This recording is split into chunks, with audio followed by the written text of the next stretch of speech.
One of the trademarks of China's economy is its weak domestic consumption. This problem has been further exacerbated by persistently high unemployment. After 3 years of COVID-related lockdowns, ordinary people don't have money to spend, and affluent Chinese are concerned with their future and spend less. The slow recovery of holiday spending further confirms this trend. So what has caused China's lackluster domestic consumption? How does it compare to the consumption in the United States? Hello everyone, welcome to Lei's Real Talk. I'm Lei. In my July 13th program, I discussed China's high unemployment problem. 3 years of COVID lockdowns killed many small businesses and created more poverty. It's difficult for China's consumer confidence to return to pre-pandemic level. This is evident during the country's major consumption periods, the holidays. Let's begin by examining the Lunar New Year holiday. Mainland Chinese media reported a strong recovery in consumption, citing a 12% year-over-year increase in domestic movie box office revenues, a 23% increase in domestic travel, a 30% increase in domestic tourism revenues, and a 12% increase in revenues for consumption-related industries. It should be noted that the increases related to domestic tourism may not be attributed to consumer confidence, but rather a statistical change. Prior to 2020, official domestic tourism data was primarily based on the number of tourists received by the hospitality industry. Since 2020, the scope has been expanded to include visits made to family and friends outside the hospitality industry. While these numbers appear promising when compared to the lockdown year of 2022, they still fall short of the pre-pandemic years. The number of passengers during the first 22 days of the Lunar New Year was 47% lower than in 2019.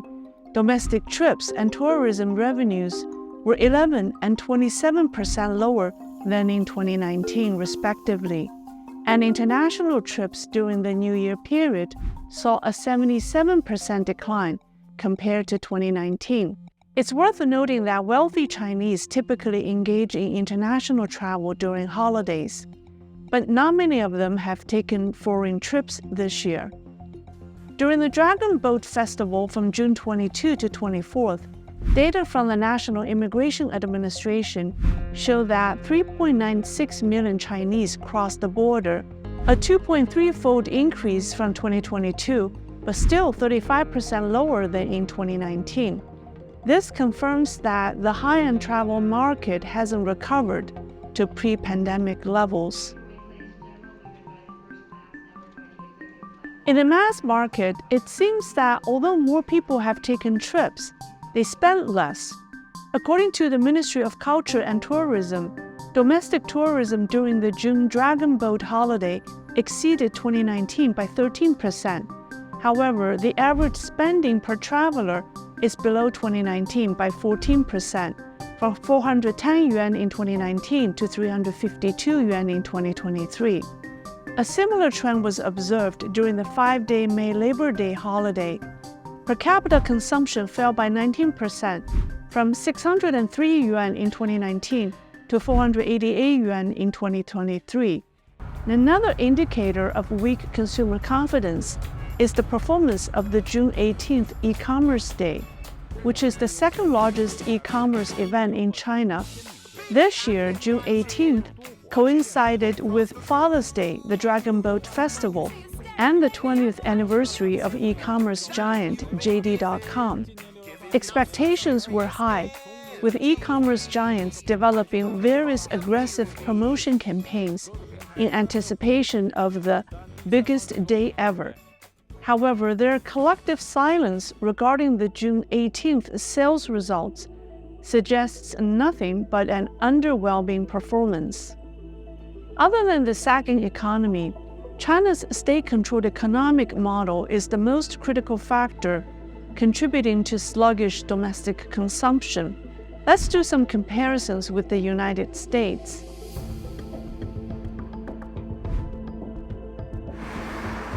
China's economy is mostly driven by investment and not consumption.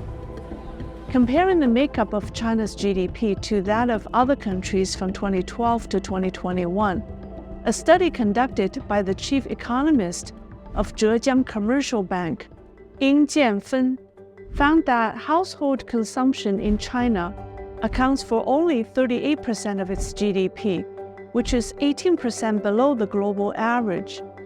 In contrast, China's investment, in terms of the percentage of GDP, is 19% higher. When compared to middle to high-income countries at a similar stage of development, China's household consumption is 9% lower, while investment is 11% higher. When compared to high-income countries, particularly the United States, China's characteristically low consumption and high investment are even more pronounced.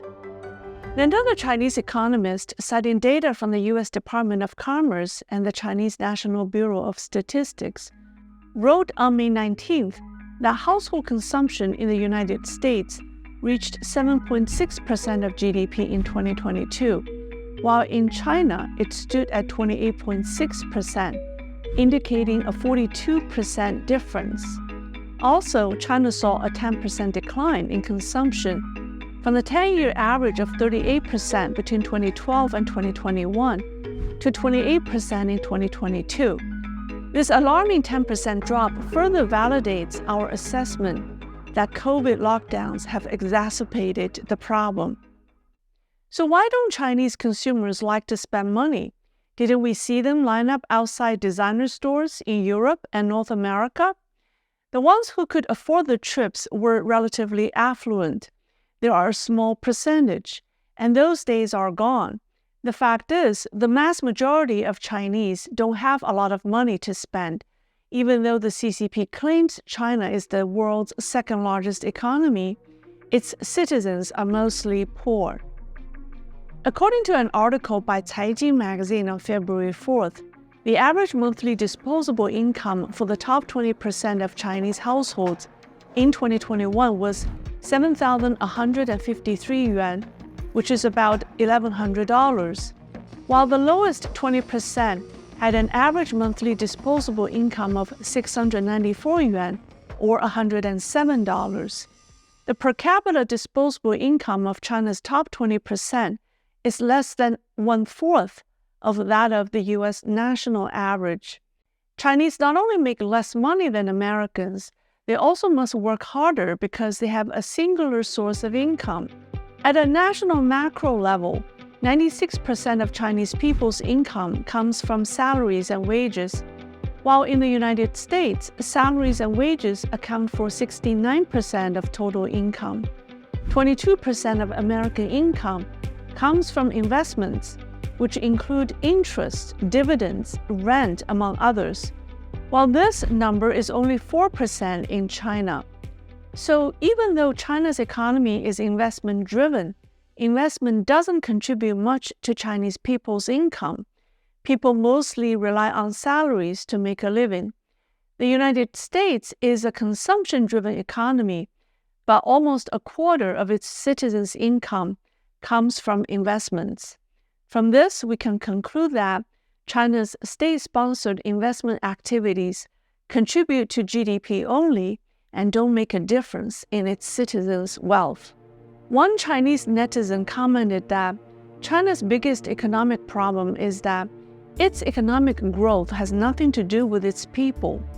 The wealth created during decades of economic reforms has been spent on wasteful infrastructure to boost GDP, on military and space programs to carry out its ambitions, on the surveillance and propaganda apparatus to control and manipulate the people, and on lavish events such as the Olympics to impress the outside world and to show off.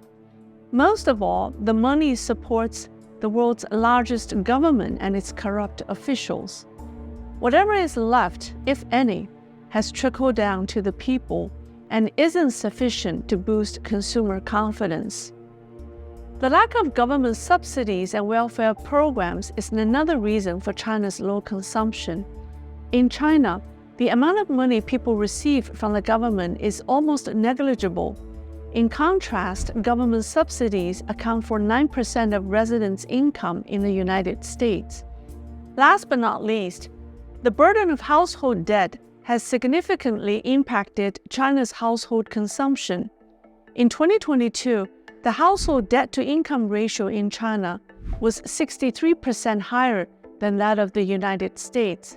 This means that Chinese need to spend 63 more time than Americans to pay off their debts. The Chinese not only have more debt but also pay a higher interest rate. Although the United States now has higher interest rates than China, Chinese residents pay more interest due to higher historical interest rates. In 2022, Americans' average interest rate on 30-year mortgage balances was 3.1%, while in China it reached 5.5%. The additional interest payments, which is about 2.74 trillion yuan, collectively made by the Chinese, led to a 6.1% reduction in their purchasing power. Please note that all of the analysis above is based on Beijing's official numbers. The actual situation may be worse. The chronic conditions of high unemployment and low consumption will worsen China's economy and expedite its decline, but may not cause an immediate collapse. However, certain acute conditions can strike a sudden blow to the economy, such as China's debt problems and troubled banking system, which we will discuss in our next program. Here are my 2 previous programs on China's unemployment problems. Don't forget to subscribe to get the latest updates. That's all for today. Thank you. See you next time.